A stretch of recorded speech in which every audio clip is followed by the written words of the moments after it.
You're watching Newsday TV. Thanks for joining us. I'm Ken Bufa. LIRR commuters could be riding some new trains in the next few years. The MTA is expected to approve a $788 million deal to get 44 new trains. These would replace old diesel trains used by thousands of commuters that date back to the 90s. The railroad expects the new trains to arrive in 2027. And 3 people have died in a Wisconsin school shooting today. Police say they found the suspected shooter, a student, dead in the building. At least 7 others were injured. It happened at the Abundant Life Christian School in Madison just before 11 a.m. This is the school's final week before Christmas break. So close to Christmas. Every child, every person in that building is a victim and will be a victim forever. Now, the school holds grades K through 12 and has nearly 400 students. And one Long Island school began a 2-month pilot program for metal detectors today.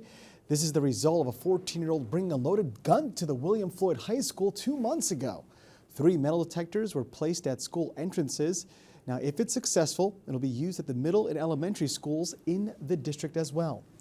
And drone spottings are popping up around Long Island. Sherry Einhorn answers some of your questions about the aircrafts. It's hovering. It's sitting right. It seems to me like there's been a lot of sightings. Sightings of what, though? No one can really say for sure. Planes, helicopters, or drones, the vision of lights flying through the sky is causing quite a frenzy across Long Island and elsewhere. People are like crazy reaching out to me. I have looked at some of the videos. Ken Kranz owns and operates Uncrewed Aviation Safety in Ronkonkoma. He's also on the drone safety team for the Federal Aviation Administration. He shared some do's and don'ts of drone flying with us. So who can fly a drone recreationally? Anyone who is at least 16 years old and speaks English. You have to register your drone with the FAA if it weighs 0.55 pounds or more, and then you have to take the FAA trust test online. No license is needed to fly recreationally, but you have to maintain a visual line of sight with the drone. The maximum altitude is 400 feet above ground. You're not allowed to fly in controlled airspace, and you're not allowed to fly at night. Technically, it's called civil twilight, which translates to about 30 minutes after sundown. Now, once you make money using a drone, you're required to have a commercial drone operator's license, which means passing a test with an 80 or better. Then you are allowed to fly at night after a rule change a few years ago.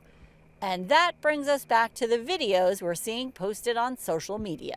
So here's the bottom line, according to experts. If you're standing on the ground, it would be really tough to tell the difference between one of these flying at 400 feet and one of these. I would find it hard to come up with another answer other than it's most likely recreational pilots not following the rules. Maybe a small percentage of those are commercial pilots practicing at night or even having a paid engagement at night, right? So, but I suspect a lot of it is our pilots, recreational pilots who just don't know better. For Newsday TV, I'm Sherry Einhorn. Home prices on Long Island are slightly lower from earlier this year, but are still higher than this time last year. The median home price in November reached $775,000, up nearly 7% since November 2023. The median price in Suffolk hit $651,000. That's up 4.7% compared to 1 year ago. Newsday business reporter Jonathan Lamantia explains what home buyers can expect next year. Agents were optimistic about 2025, and really what they're looking for is more homes on the market. And so will sellers decide that, after years of kind of thinking that maybe they had a low mortgage rate, they don't want to get a new mortgage rate, decide that, it's time for a bigger house, it's time to downsize. And so will we see kind of a number of homes on the market in the spring? That could, turn Long Island to a different kind of housing market where maybe it's a little bit less competitive, but there will need to be a good degree of growth in inventory for buyers to get that kind of relief. Now you can read more on this story. Just go to Newsday.com, click Get More, below the Newsday TV video box.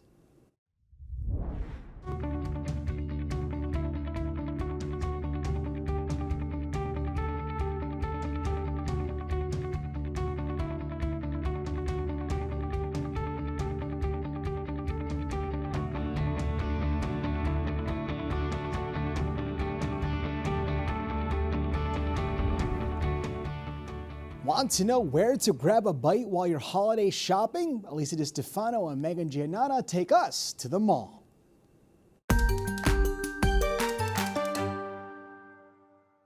Holiday shopping can take its toll and make you work up an appetite. Especially here at Roosevelt Field Mall, where there is a lot of ground to cover. Luckily, there's a lot of dining options too. Yep, so let's phone a food critic and find out where to go. Hi, Erica. Hi, guys. We're so hungry, so we need to know where to go. We've worked up an appetite. Okay, I think my top pick would be Small Batch. That's the new American restaurant by Tom Colicchio of Top Chef fame. It's fantastic. It's on our top 50. Everything you can get there is great. If you fancy a steak, you could go over to Capitol Grill, terrific steakhouse. Up in the dining district, there's actually a really good Chinese place called Kung Fu Kitchen that does hand-pulled noodles. You know, where they actually make the noodles in front of you. And then since you are ladies who lunch, you might want to go over to the NM Cafe. That's NM, like in Neiman Marcus.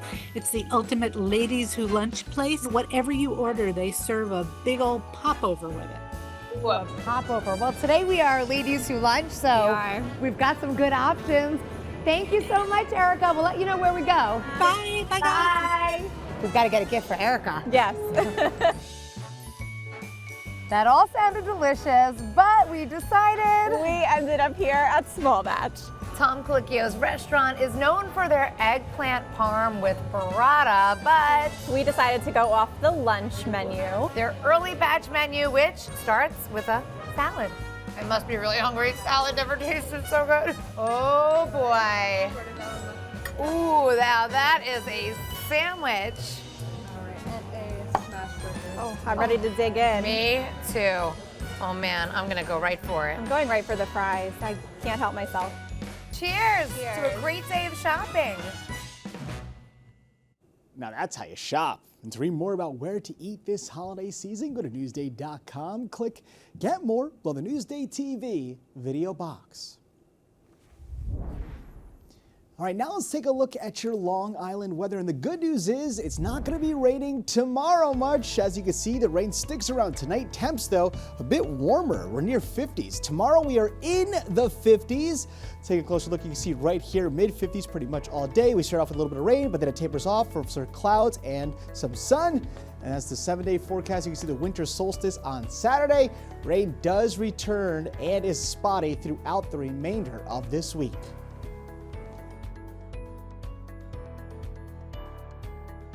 Long Island weather is brought to you by PTRC.